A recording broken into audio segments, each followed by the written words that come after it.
ఓం పరబ్రహ్మ పరమాత్మ నమో జగత్తుస్తి పలయ బ్రహ్మ హరియరాయ గుణాత్మి సర్వగౌతిగామి దర్శ దర్శ దత్తాతిర నమసంతిని సిద్ధి కురు కురు కురు కుర్రో కుర్రు కొండదేవత అంబ పలుకు జగతంబ పలుకు వనదేవత పలుకు జాయ్ సమ్మక్క తల్లి అంబవారు అనుగ్రహం. ప్రజలందరికీ నమస్కారము.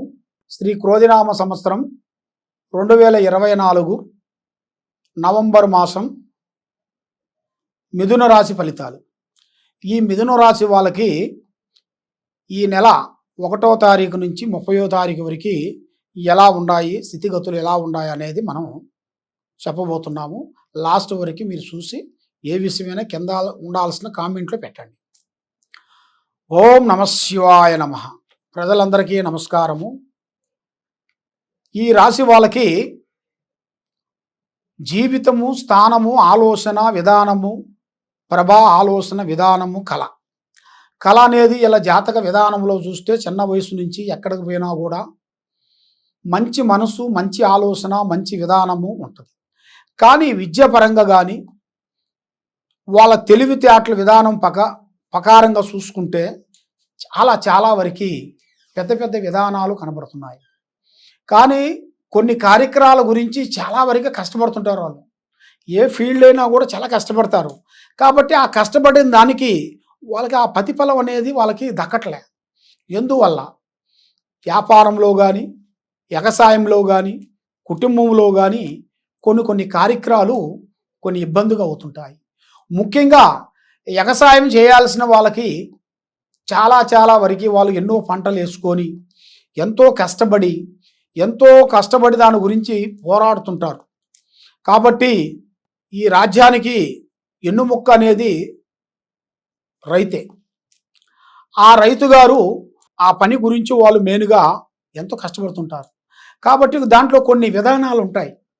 విధానాలంటే వాళ్ళు చేయాల్సిన టైము, వాళ్ళు పోయి విత్తనాలు వేసేటప్పుడు, తర్వాత వాళ్ళు దున్నేటప్పుడు కొన్ని విధానాలు ఉంటాయి. అవి కొన్ని పాటించాలి.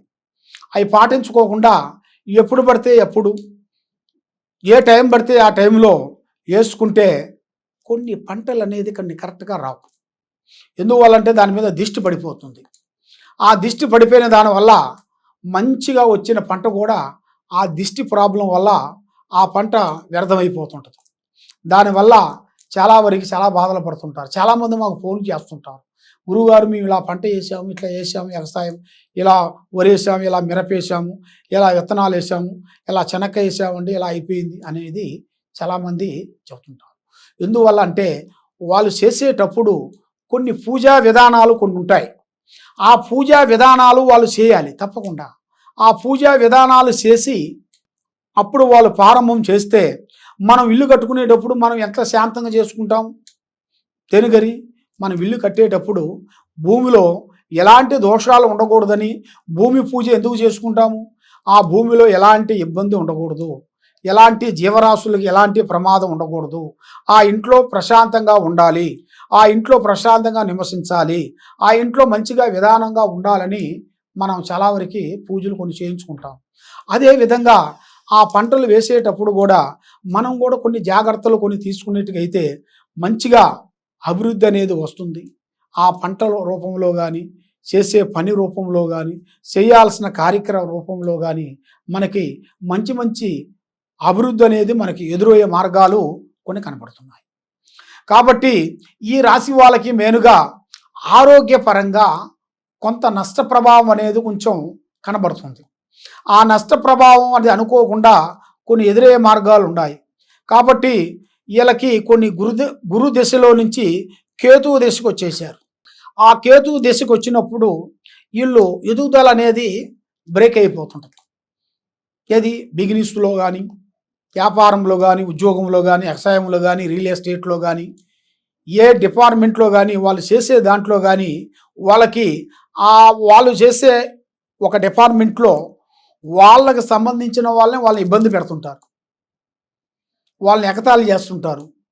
వాళ్ళు ఎంత మంచి చేసినా కూడా నువ్వు ఏం చేసావు అన్నట్టుగా లేనిపోయిన మాటలు, లేనిపోయిన నిందలు వాళ్ళని కొంత అసూయగా చూసి వాళ్ళ మీద లేనిపోయిన కొంచెం దిష్టి ప్రభావం అనేది పడే యోగం కనబడుతుంది. కాబట్టి కొన్ని జాగ్రత్తలు తీసుకోవాలి. కొన్ని జాగ్రత్తలు తీసుకోకుండా అశ్రద్ధగా కొంచెం ఆలోచించినట్టుగైతే చాలా వరకు ఇబ్బందులు కొన్ని ఎదురయ్యే మార్గాలు కొన్ని కనబడుతున్నాయి. మెయిన్గా అదృష్ట యోగము, లక్ష్మీ యోగము, చేయాల్సిన కార్యక్రమాల యోగము మీకు ఈ నెలలో 16వ తారీఖు నుంచి మీకు శుక్రదశ అంటారు.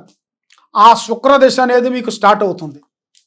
ఆ శుక్రదశ స్టార్ట్ అయినప్పుడు మీరు చేయాల్సిన కార్యక్రమాలు, మీరు చేయాల్సిన మనకు దగ్గర దాపులో ఉండాల్సిన దేవస్థానాలు మీరు వెళ్ళటం, మీరు అక్కడ కొన్ని పూజలు చేసుకోవటం, అక్కడ అమ్మవారికి మనకు దగ్గరలో ఉండవలసిన వాళ్ళకి ఉన్న అమ్మవార్లకి ఏ దేవతలైనా కానీ, కనకదుర్గ కానీ, ఎల్లమ్మ కానీ, మశమ్మ కానీ, సికింద్రాబాద్ మహంకాళమ్మ కానీ, ఏ దేవత అయినా కూడా ఆ అమ్మవారికి అనేది మనకు దగ్గరలో ఉండవలసిన అమ్మవార్లకి మీరు 108 నిమ్మకాయల దండ మీ సేతుకుంటా పోయి అమ్మవారికి సమర్పించాలి.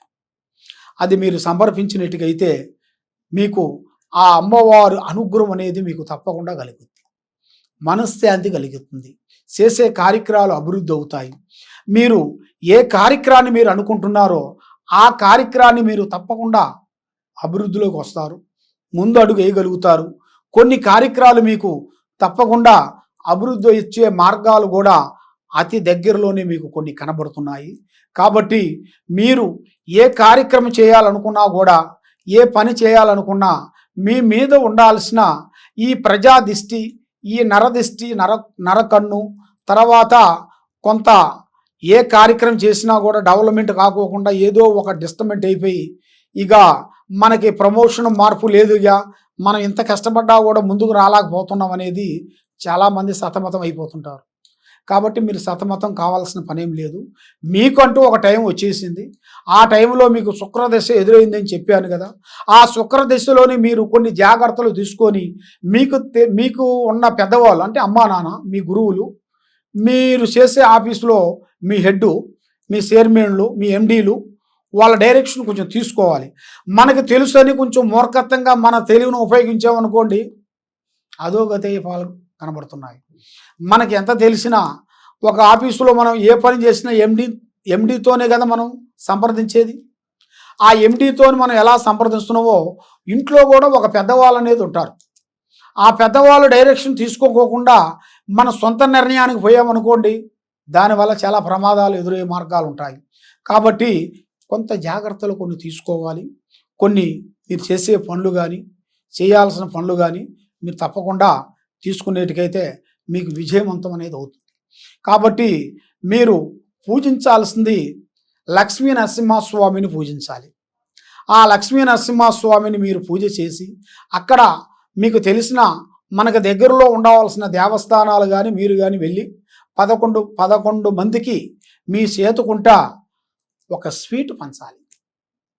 11 మందికి లేదా 9 మందికి మీకు శక్తి ఎంతవరకు ఉందో అంతమందికి ఆ స్వీట్లు, ఫలహారాలు అంటే పండ్లు, 3 రకాల పండ్లు, ఏ పండ్లైనా కానీ 3 రకాల పండ్లు, స్వీటు మీ చేతుకుంటా ఒక 9 మందికి కానీ 11 మందికి కానీ మీ చేతుకుంటా వాళ్ళకి సమర్పించినట్టుకైతే మీకు మంచి జరుగుతుంది, మనశ్శాంతి కలుగుతుంది.